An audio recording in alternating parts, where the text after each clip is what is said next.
অল্প ক্যাম্বিসের জুতো। পূর্বতন ভারতবর্ষের অধুনা বাংলাদেশের একটা শহরে শরৎবাবু সপরিবারে থাকতেন। এই পরিবার মানে বর্তমানে শুধু একটা নিউক্লিয়াস ফ্যামিলি নয়, শরৎবাবুরা 5 ভাই, অর্থাৎ সংসারে 5 বউ আর তাদের মোট 12টা সন্তান।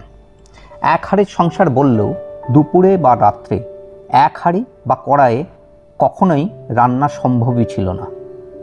সবচেয়ে বড় কথা, উনুনের সংখ্যাই ছিল 3।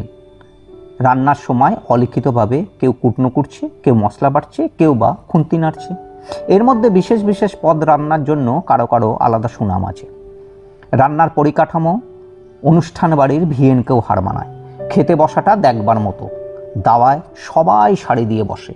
প্রথমে বাড়ির ছেলেরা খাবে, তারপর মেয়েরা। কাঁসার থালায় ভাত আর কর্তাদের জন্য আলাদা আলাদা বাটিতে অন্যান্য পদ। তবে খাওয়ার শেষে সমস্ত বাসন খিড়কি পুকুরে নিয়ে গিয়ে ধোয়াটা প্রচুর পরিশ্রমের কাজ।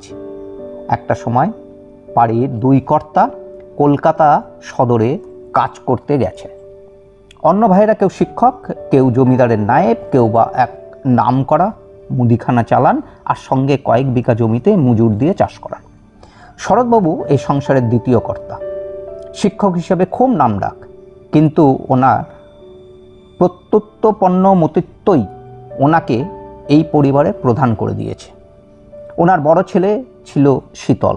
মেনিনজাইটিসের কারণে কয়েকদিনের জ্বরে 10 বছর বয়সেই প্রাণ হারায়। পরিবারের সবাই মানসিকভাবে খুবই ভেঙে পড়ে। বৎসরান্তে একদিন বড় কর্তা কলকাতা থেকে ফিরে তার প্ল্যানচেট সম্পর্কে নতুন জ্ঞান প্রয়োগ করার ইচ্ছে জানালেন। প্ল্যানচেট বলতে সাধারণত একটি হৃৎপিণ্ড বা ত্রিভুজাকৃতি সমতল কাঠের টুকরোকে বোঝায়। এটি মূলত মৃত বা অতিপ্রাকৃতিক আত্মার সাথে যোগাযোগ স্থাপন করার জন্য ব্যবহৃত হয়। এর নিচের দিকে চাকা লাগানো থাকে এবং একটি ছিদ্র থাকে যেখানে পেন্সিল বা কলম আটকানো যায়। সাধারণত উইজা বোর্ড এর বর্ণমালা ও সংখ্যা লেখা থাকে।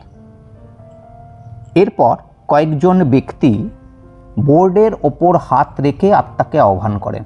অনেকের বিশ্বাস, আত্মার প্রভাবে বোর্ডটি নিজে থেকেই নড়ে ওঠে এবং অক্ষরগুলোতে শব্দ ও বাক্য তৈরি করে উত্তর দেয়। প্ল্যানচেটে শীতলের আত্মাকে ডেকে তার শেষ ইচ্ছা জানতে চাওয়া হয়। উত্তর আসে একটা ক্যাম্বিসের জুতো। সবাই নিজেদের মধ্যে মুখ চাওয়াচাওয়ি করছিল।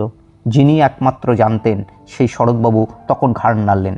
এবার সবাই টিমটিম আলোতে গা ছমছমে শরীর নিয়ে বিস্ময়ে এদিক ওদিক তাকাতে থাকলো বা মাথা নিচু করে কারোর হাত খামচে ধরল।